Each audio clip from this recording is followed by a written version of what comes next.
Olá irmãos, olá amigos, bom dia, sejam bem-vindos ao canal IPTC Oficial para estudar mais uma lição da Escola Bíblica Dominical. Se inscreva no link se você não se inscreveu, deixe seus comentários e compartilhe com seus amigos o link da IPTC Oficial. Com ele você pode ter as notificações de tudo que acontece em nossa igreja com relação às suas atividades. E a todas as mamães, eu quero deixar um feliz Dia das Mães. Amém? Vamos orar. Bendito e eterno Deus, somos gratos, Senhor, por mais uma vez podermos estar diante do Senhor, nos apresentando e buscando do Senhor inspiração, buscando do Espírito Santo inspiração, luz, para podermos passar para os teus filhos e estudarmos juntos, Senhor, esta lição que fala a respeito do Espírito Santo Consolador. Espírito Santo, Tu que és o nosso Consolador, em um momento tão difícil que estamos atravessando, olha para todas as mamães do nosso país e de todo o mundo. Que o Senhor venha consolar o coração, que o Senhor venha trazer paz interior para todos. Em nome de Jesus. Amém. Muito bem, estamos para estudar na pilar da teologia sistemática com a temática o Espírito Santo. Hoje a aula é de número 6 e o tema é o Espírito Santo como Consolador. O resumo da aula passada eu quero trazer para os irmãos nesta manhã. O que aprendemos na aula passada, quando falava a respeito do batismo do Espírito Santo? Aprendemos que o batismo do Espírito Santo é uma obra distinta na qual o Espírito dota os crentes com os dons para o ministério.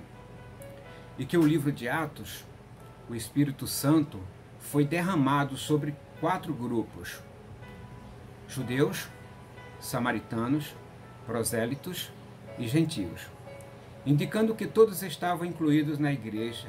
Logo, o Pentecoste cumpre a profecia do Antigo Testamento de que o Espírito seria derramado sobre todos os crentes e não sobre um grupo restrito. Então está aí. Esse é o resumo da aula passada, foi o que nós aprendemos na aula anterior. Ok?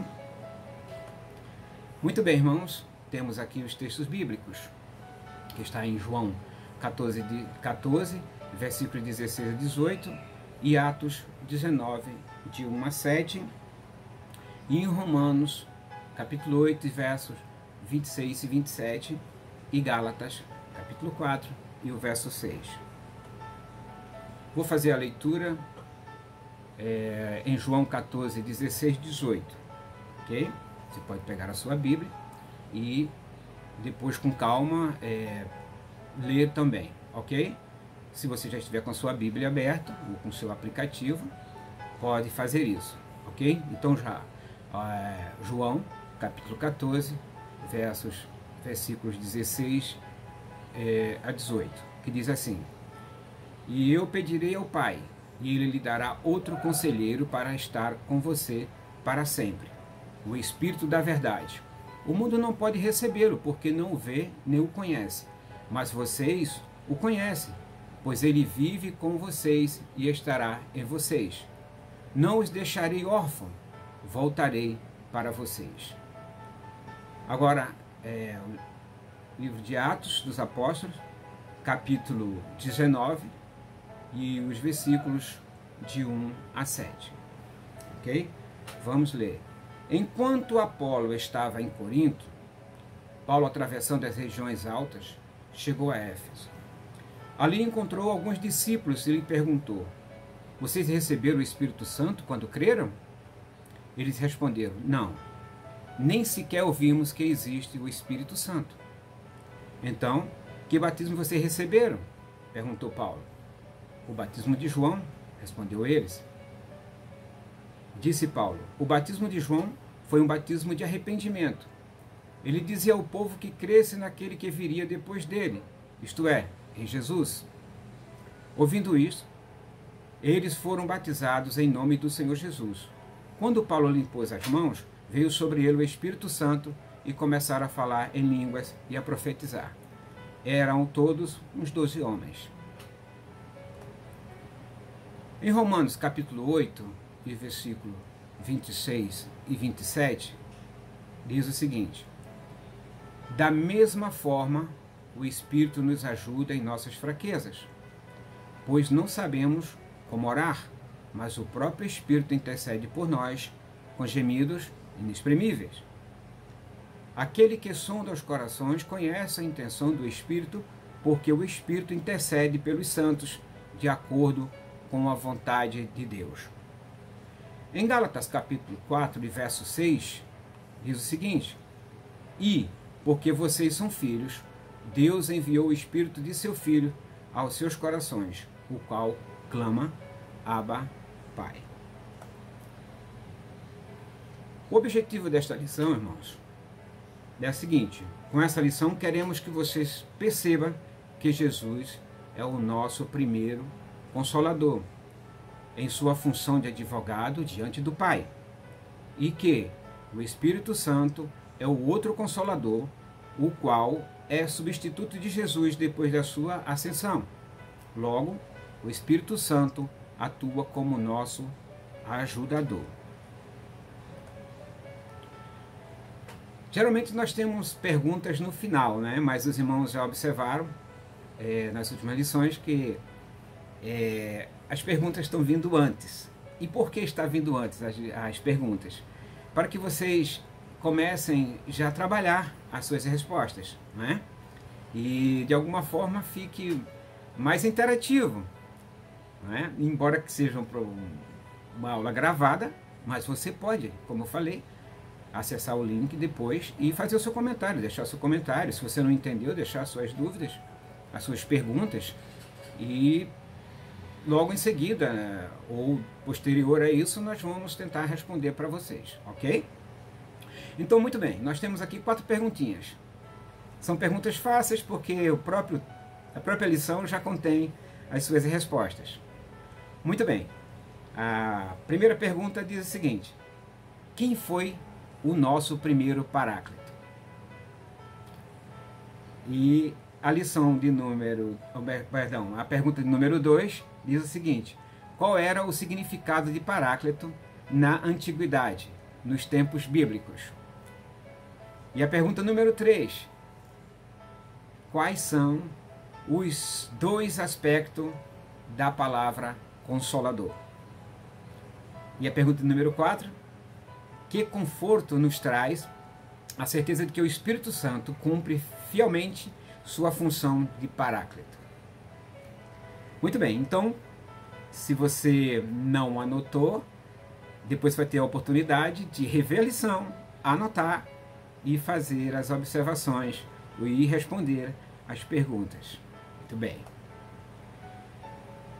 Muito bem, irmãos. Na introdução, eu quero refletir com os irmãos um pouco sobre o sentimento dos discípulos quando Jesus falou para eles que ia deixá-los. Imagine vocês que os discípulos andando com Jesus, todos os dias ouvindo os seus ensinamentos, estava sempre próximo dele, ouvindo todos os discursos, inclusive na sinagoga. E eu quero falar com os irmãos 2 vezes em que Jesus chegou a falar que iria deixá-los.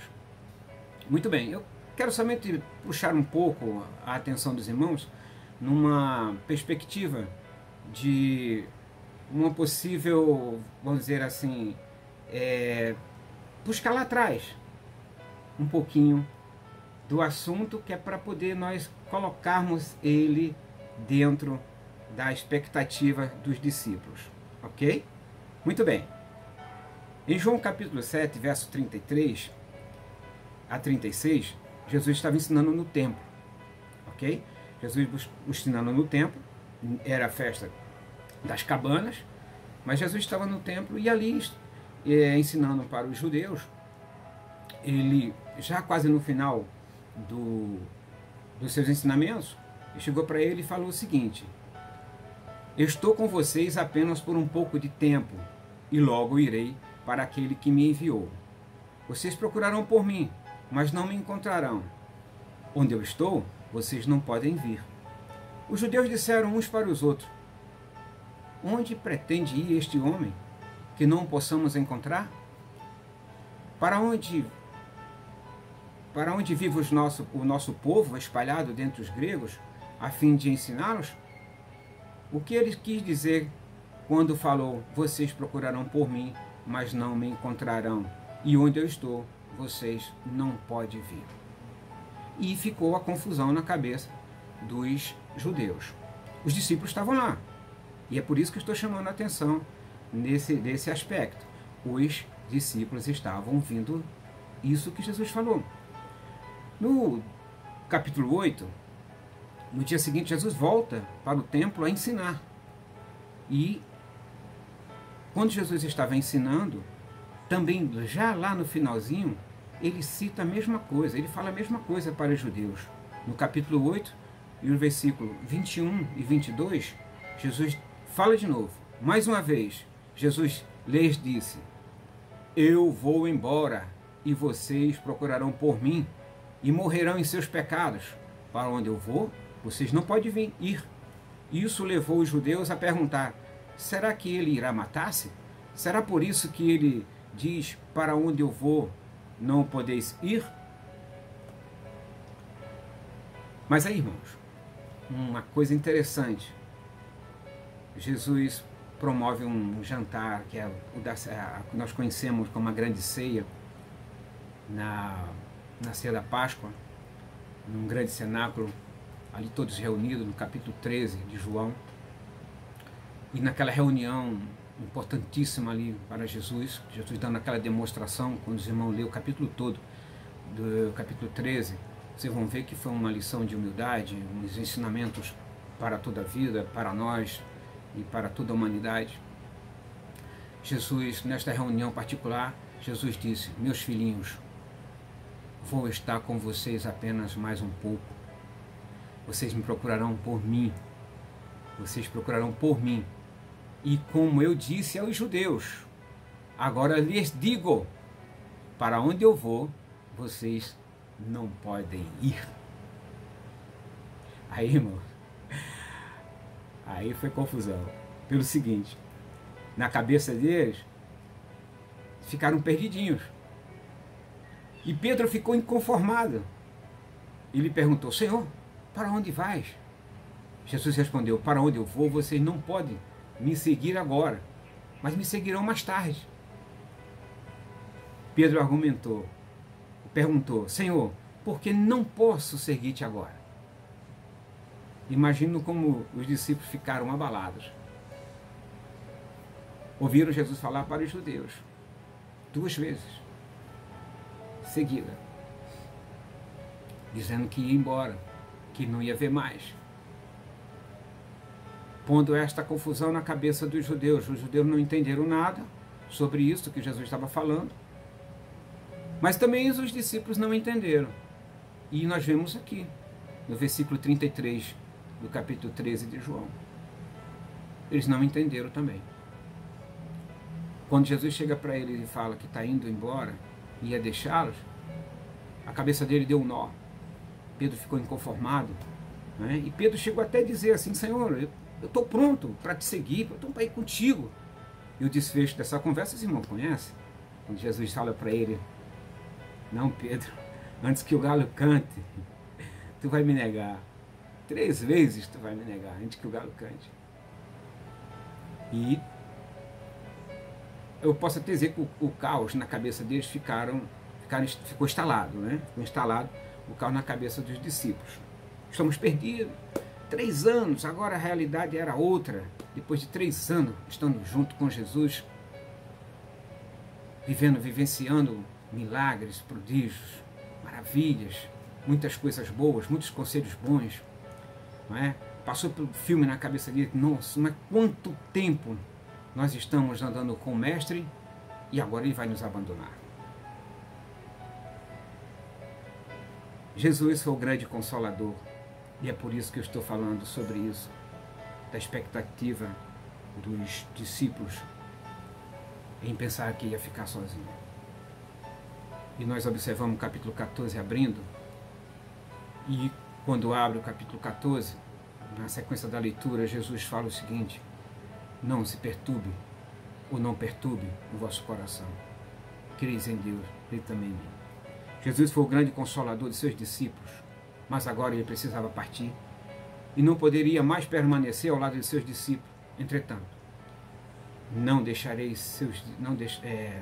seus discípulos sozinhos, pois mandaria um companheiro para seus amigos, o Espírito Santo, o substituto de Jesus aqui na terra. Eu trouxe esses versículos antecedentes ao acontecimento para que pudéssemos pensar um pouco da aflição que os discípulos estavam passando naquele momento. Não é diferente nos dias de hoje com relação à pandemia que estamos atravessando. Muitos de nós, presos, pode assim dizer, com medo de um inimigo invisível. Muitos de nós, e eu falo por mim, com o coração aflito, não só por mim, mas pela minha família, pelos meus filhos, pelos meus irmãos, e falo dos irmãos da comunidade, pelo mundo. Vivemos dias muito difíceis. E pensando nessa condição que os discípulos tiveram de ficar aflitos, e de Jesus falar porque eles não estavam, que eles não iam ficar sozinhos, que ia mandar um Consolador.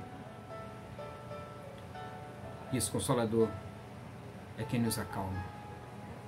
Esse Consolador é quem tira de nós essa aflição e nos dá conforto. Os dias são maus, são terríveis, sim. Mas vamos aprender hoje de que Jesus é o nosso primeiro Paráclito. Muito bem. Em seu ensino no cenáculo, pouco antes da sua morte, Jesus falou longamente sobre o Espírito Santo. Ele disse: eu rogarei ao Pai, e ele vos dará outro Consolador. Nós já lemos em João 14 e o verso 16. A palavra Consolador às vezes é traduzida como ajudador ou conselheiro. Isso deriva do termo grego paracleto, para nós, Paráclito. A primeira coisa que notamos nessa passagem é que Jesus promete outro Paráclito, ou ajudador. Para Jesus dizer que o Espírito Santo seria outro ajudador, teria de haver um primeiro ajudador, o Paráclito. Como o próprio Jesus, como ele mesmo, como o próprio Jesus, o Espírito Santo vem em nossas vidas. Muito bem.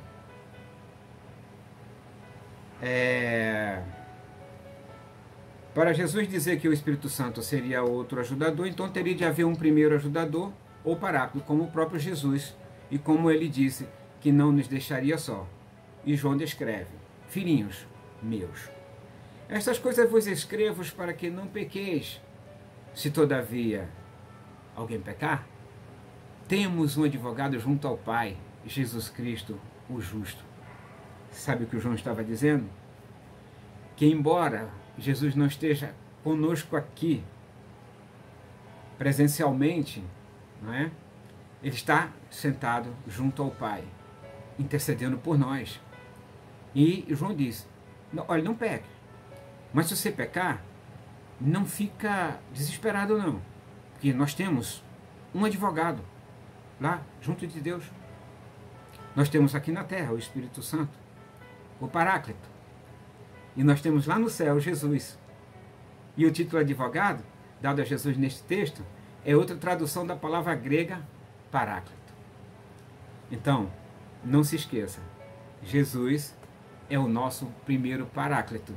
E ainda continua sendo, junto ao Pai. É o nosso advogado. Se você errou, se você está errando, lembre-se que tem um advogado lá. Ele está lá, intercedendo por nós. Ok? O Espírito Santo, nosso auxiliador. No mundo antigo, um paráclito era alguém convocado para dar assistência legal num tribunal. Ou seja, era alguém que vinha para ficar com você, fazendo a função de amparador, de advogado, né? Para te dar assistência jurídica ali, para te conduzir, para que você não estivesse sozinho, para que você não se defendesse sozinho. O Paráclito estava ali para te defender. E o Espírito Santo, ao cumprir este papel, desempenha mais de uma tarefa.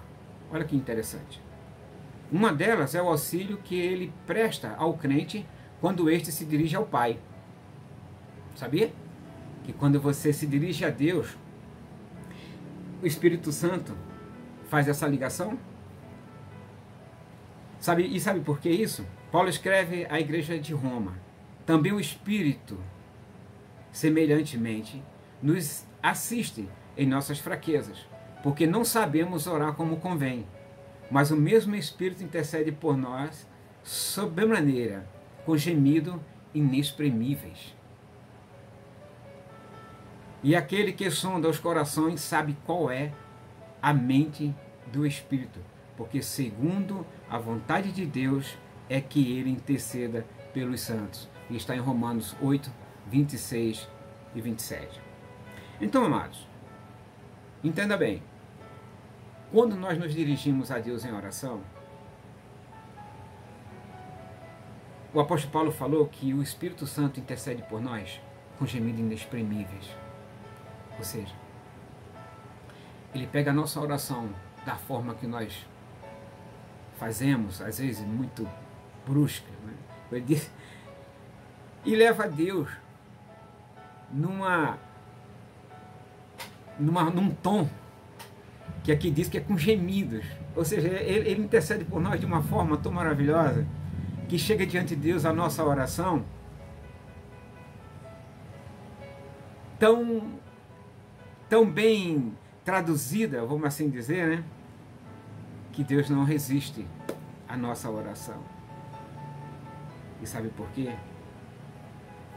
Porque o Espírito Santo intercede por nós com gemido inexprimível. Quando eu quis dizer que Deus responde a nossa oração e que Deus não suporta, é porque de fato o Senhor, Ele se inclina para ouvir a nossa oração. Ele se inclina para ver as nossas necessidades. E o próprio Jesus disse em sua palavra: se vocês, que são humanos, pede pão, o seu filho pede pão e você não dá uma pedra, por que o vosso pai, você pediria alguma coisa para ele e ele não te daria? Sim, Deus ouve a nossa oração, ainda mais intercedida pelo Espírito Santo, porque nós, às vezes, não sabemos orar como convém. Ok? O Espírito Santo também ajuda o crente a enfrentar o mundo. Ele fala em nosso favor quando enfrentamos o conflito, conforme Jesus promete em Marcos, capítulo 13, verso 11. Olha só como é que diz: sempre que forem presos e levados a julgamento, não fiquem preocupados com o que vão dizer. Digam tão somente o que lhes for dado naquela hora, pois não serão vocês que estarão falando, mas o Espírito Santo. Que coisa bacana, né? No momento mais difícil em que você está, para de alguma forma se defender, Jesus disse: não se preocupe, não se preocupe. O Espírito Santo vai falar por você. São as palavras dele que vai fluir na tua boca. O Espírito nos defende contra o mundo, convencendo do pecado. Ele opera em defesa do justo contra os ataques dos ímpios. E o conceito de Paráclito? O conceito de Paráclito inclui também o papel do Consolador, o qual tem dois aspectos. Muito bem.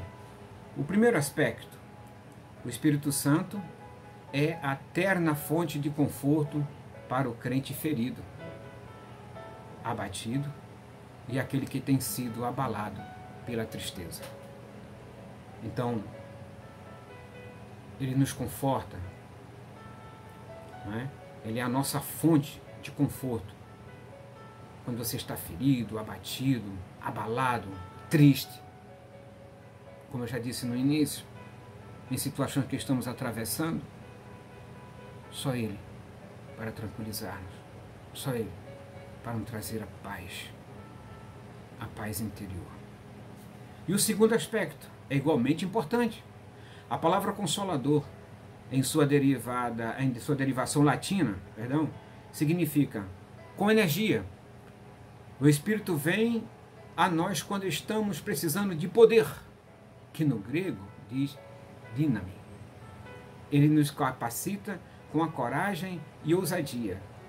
Como consolador, ele consola e dá ousadia para que em Cristo sejamos mais que vencedores. Está em Romanos 8,37. Em Cristo nós somos mais do que vencedores. E que é uma coisa interessante, quando eu falei que no grego, com energia, né, o consolador quer dizer a palavra derivada na latina, ela significa com energia. Em alguns dicionários, que no grego fala dínamo, também ele vem de uma raiz também de dinamite. E é dinamite que você conhece mesmo, que explode. Então, em outras palavras, o Espírito Santo, o Consolador, ele vem em nós como uma energia, como uma dinamite, e dá aquela explosão de felicidade dentro de você. É algo transcendente. Não quer aquela alegria que você vai senti-la e daqui a pouco você vai estar triste. Não. É aquela alegria que você vai sentir na tristeza. Entenda isso. Você está triste. Você está abatido. Você está se sentindo fracassado. Você está se sentindo derrotado.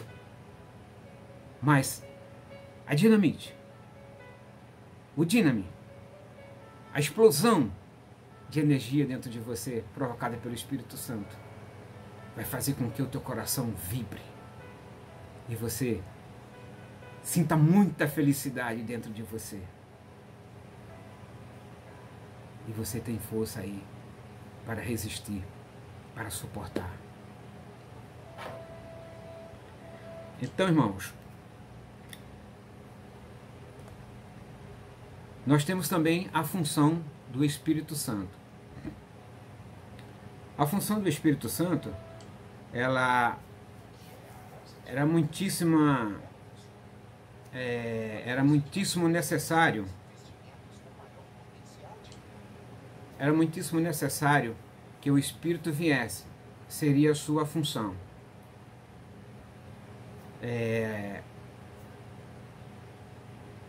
Lembrar aos discípulos as coisas que Jesus havia dito. Essa é uma das funções, tá? Lembrar aos discípulos as coisas que Jesus havia dito. Está em João capítulo 14 e versículo 26.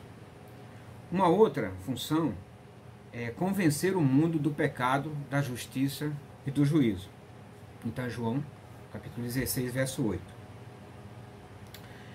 E a outra função é glorificar o próprio Jesus, exaltando sua pessoa, seu poder e sua obra. Está em João 16, 14. Muito bem.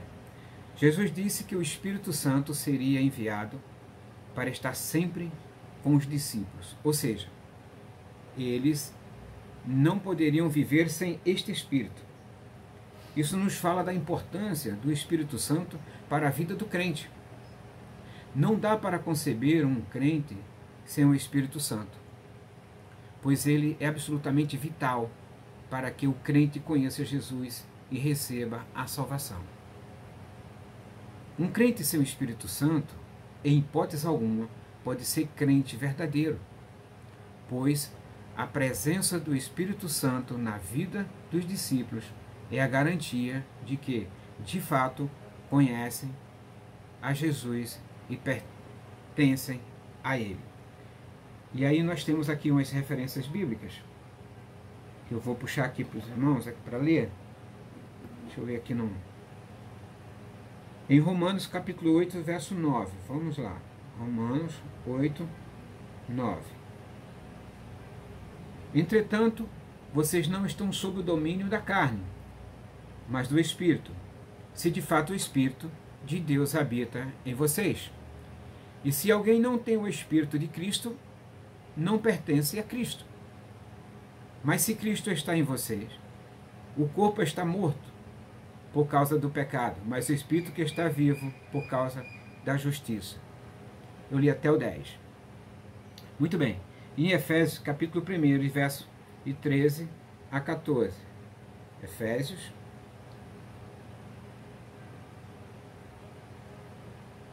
capítulo 1, e versículo de 13 e 14.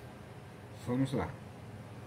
Diz assim: quando vocês ouvirem e creram na palavra da verdade, o evangelho que os salvou, vocês foram selados em Cristo com o Espírito Santo da promessa. E o 14 diz que é a garantia da nossa herança, até a redenção daquele que pertence a Deus, para o louvor da sua glória. Portanto, irmãos, o Espírito Santo é o supremo vicário de Deus aqui na terra, ou seja, o representante de Jesus Cristo, que eu quero dizer. O representante de Jesus Cristo. Jesus foi assunto aos céus, está sentado à direita de Deus, mas o Espírito Santo, ele está aqui conosco, intercedendo por nós, junto ao Pai. E Jesus, o próprio Jesus, rogou ao Pai para que enviasse o Espírito Santo. E nós temos uma coisa que poucos valorizam. Poucos valorizam. É que nós somos o templo do Espírito Santo de Deus. Ele mora dentro de nós. Por isso, valorize isso. Valorize em que você é o templo do Espírito Santo. Imagine Deus, o próprio Deus, tendo você como templo. Muito bem. Trouxe como conclusão para nós a última parte da nossa lição, como fiz na lição passada, que diz o seguinte: não dá para conceber um crente sem o Espírito Santo, pois ele é absolutamente vital para que o crente conheça Jesus e receba a salvação. Um crente sem o Espírito Santo, em hipótese alguma, né? Um crente sem o Espírito Santo, em hipótese alguma, pode ser crente verdadeiro, pois a presença do Espírito Santo na vida dos discípulos é a garantia de que, de fato, conhecem a Jesus e pertencem a Ele. Amém, irmãos? Que Deus nos abençoe, que o Senhor faça resplandecer a sua luz em nossa vida, que o Espírito Santo nos conforte, que o Senhor Jesus interceda por nós junto ao Pai. E quero agradecer aos irmãos a paciência de ficar conosco, né? Aprendendo sobre essa temática tão maravilhosa que é a respeito do Espírito Santo. Tá bom, meus irmãos? Então, mais uma vez, eu quero desejar para todas as mamães do Brasil, especialmente as mamães, as nossas mamães, né? Da nossa comunidade e dos nossos lares, um feliz Dia das Mães. Que Deus nos abençoe, que nos dê uma semana abençoada e que nos dê também um dia abençoado na sua presença. Amém.